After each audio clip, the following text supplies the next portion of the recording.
Now question number 4, find the zeros of the polynomials in each of the following। यहाँ आपको expressions दिए गए हैं, इनके जीरोज फाइंड करना है। कैसे? First, px is equal to x plus 5। देखिए माय फ्रेंड्स, x की पावर कितनी है, डिग्री कितनी है, 1। कितने जीरोज होने चाहिए? Only single zero. जीरोज निकालने के लिए क्या करेंगे? इस एक्सप्रेशन के इज इक्वल टू में रख देंगे 0, साइड चेंज करेंगे, माइनस एक्स की वैल्यू क्या आई है निकल करके? -5। कितनी वैल्यू निकल करके आई है? Only single value. कितने जीरोज होने चाहिए थे? Only single, 1 0। आ गया क्या आंसर? क्या आया है? -5 आंसर। इसी तरह से सेकंड देखते हैं, px is equal to x minus 5। px is equal to x minus 5। क्या करेंगे? बराबर में 0 रखेंगे। क्यों रख रहे हैं 0? क्योंकि फाइंड करना है 0, हमको जीरोज फाइंड करने हैं, इसलिए इज इक्वल टू में 0 रखा। साइड चेंज किया, माइनस का उधर जाके किसका हो गया? प्लस का। आंसर क्या आ गया? 5। कितने जीरोज आने चाहिए थे? 1 और 2? आपका आंसर होगा 1। क्यों? क्योंकि इसकी डिग्री कितनी है? 1। तो आंसर भी सिंगल 0 आ चुकी है। इसी तरह से थर्ड करेंगे, फोर्थ करेंगे, फिफ्थ करेंगे, सिक्स्थ करेंगे, सेवंथ।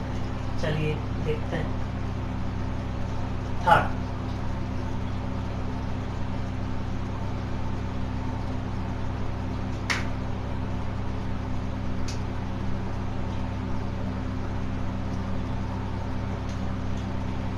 थर्ड में है px is equal to 2x plus 5। क्या करेंगे? बराबर में 0 रखेंगे और क्या करेंगे? फिर क्या करेंगे? Side change. किसकी? 5 की। क्या है? प्लस की। उधर जाके किसकी हो गई? माइनस की। अब क्या करेंगे? अपोन में चला जाएगा। जब ये दोनों है, दोनों के बीच में कोई भी साइन नहीं, तो किसका साइन मानेंगे? मल्टीप्लाई का। मल्टीप्लाई का साइन मानेंगे, और ये मल्टीप्लाई का है तो उधर जाकर के इज इक्वल टू के उधर जाके किसका हो जाएगा? डिवाइड का।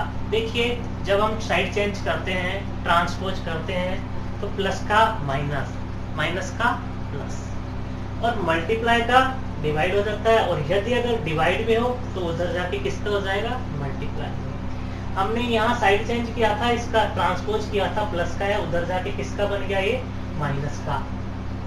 यहाँ इन दोनों के बीच में कोई भी साइन नहीं है, तो किसका साइन मान लिया? मल्टीप्लाई का, इनटू का।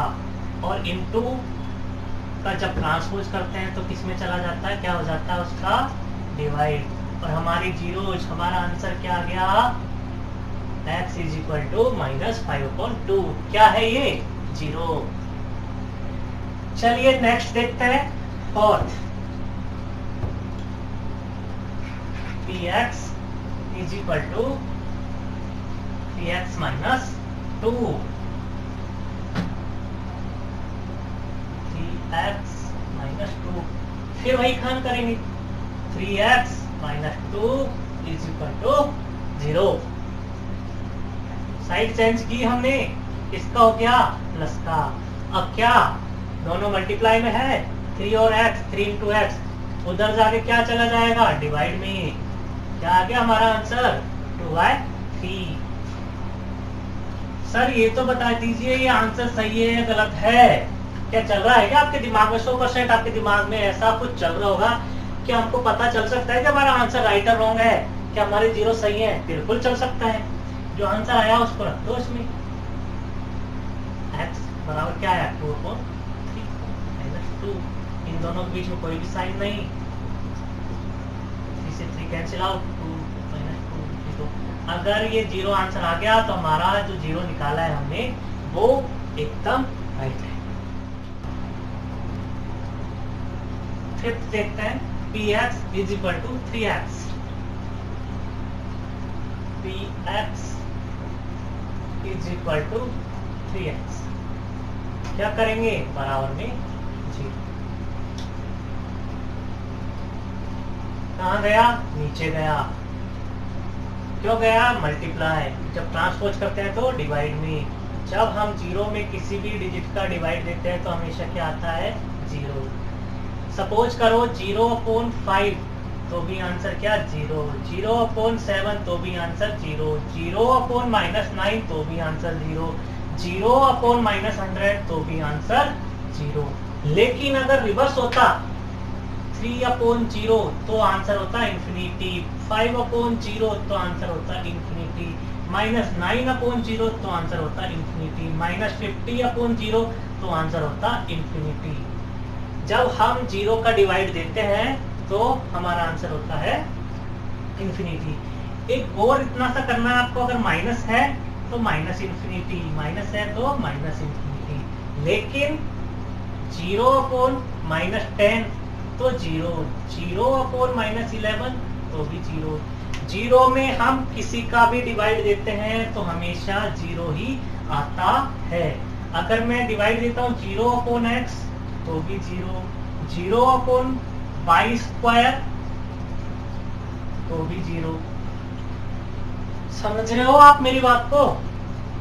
चलिए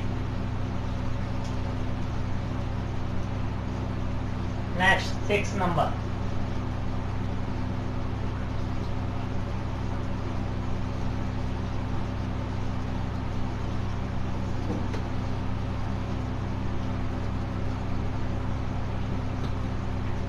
Px is equal to Ax. A is not equal to 0। क्या करेंगे?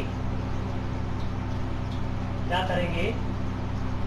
बराबर 0 रखेंगे और क्या करेंगे? फिर क्या करेंगे? x को यहाँ और इसको इसके नीचे। अभी थोड़ी देर पहले मैंने बताया था जीरो में किसी भी डिजिट का कोई भी नंबर हो, x हो, y हो, z हो, कुछ भी हो, तो हमेशा क्या आंसर आएगा? 0। तो हमारा आंसर मतलब कि हमारा 0 क्या हुआ? 0 हो गया। लेकिन क्या आप सोच पा रहे हो इस बारे में? a is not equal to 0 जब इसका यूज ही नहीं है तो सर इसको यहाँ लिखा क्यों? क्यों लिखा? जब इसका कोई यूज ही नहीं है तो यहाँ पर आपने यहाँ पर ये जो है बुक में आया क्यों? जी बिल्कुल जरूर है आना। क्यों जरूर है? सपोज करो यहाँ पर लिखा है a is not equal to 0। अब मान लीजिए इसका मतलब हुआ a की वैल्यू इस क्वेश्चन में इस तरह के फॉर्मेट में कभी भी 0 नहीं होगी। क्यों नहीं होगी? माय डियर स्टूडेंट, अगर मैं a को 0 ले लेता हूँ तो पहले तो ये दोनों किसमें है? मल्टीप्लाई में है।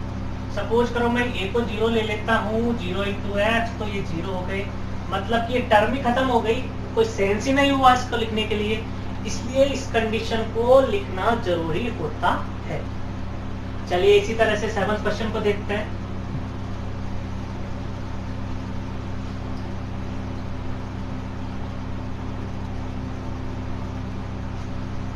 Px is equal to Cx plus D। क्या करेंगे? वही करेंगे जो करते आ रहे हैं। 0 फाइंड करना है तो इज इक्वल टू में 0 लिखा। अब क्या करेंगे? D का ट्रांसपोज प्लस का है, उधर जाके हो गया माइनस का। अब क्या करेंगे? C और x दोनों किस में मान लिया?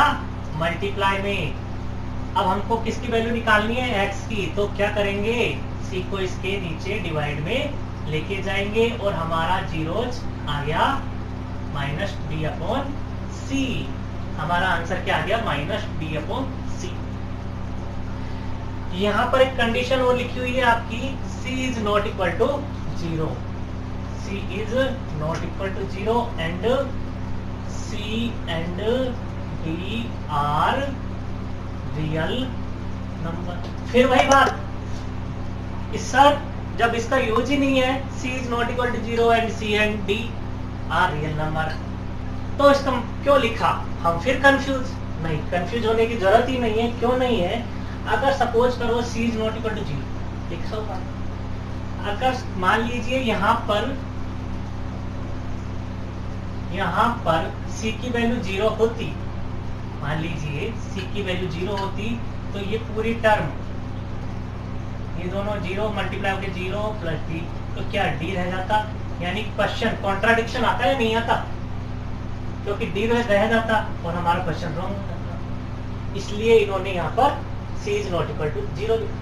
आगे लिखा हुआ है C and D are real number, means हुआ यहाँ पर जो सी और डी है वो रियल नंबर हो सकते हैं। रियल नंबर होते क्या, जो मैंने आपको बताए हैं, रियल नंबर होते हैं natural number, whole number, integer number, rational number, irrational number, set of all numbers, set of all numbers ही रियल नंबर होते हैं। इसमें रियल नंबर में आपके नेचुरल नंबर भी हो सकते हैं, इंटीजर नंबर भी हो सकते हैं, कुछ भी हो सकता है। मेन सी और डी की वैल्यू -1, -2, +2, 7, 1/2, 7/9 कुछ भी हो सकता है, लेकिन सी कभी भी जीरो नहीं हो सकता, जिसका मैंने आपको स्पष्टीकरण कर दिया, एक्सप्लेन कर दिया है। क्यों? क्योंकि ये ही तो कॉन्सेप्ट होते हैं जो मैं आपको समझाने जा रहा हूं, मैं आपको समझाने चाह रहा हूं। सो फ्रेंड्स, आज के लिए इतना ही, और ये 2.2 हमारी एक्सरसाइज कंप्लीट हुई है। नेक्स्ट हम 2.3 पढ़ेंगे, उससे पहले उसका इंट्रोडक्शन पार्ट शुरू करेंगे। So thank you.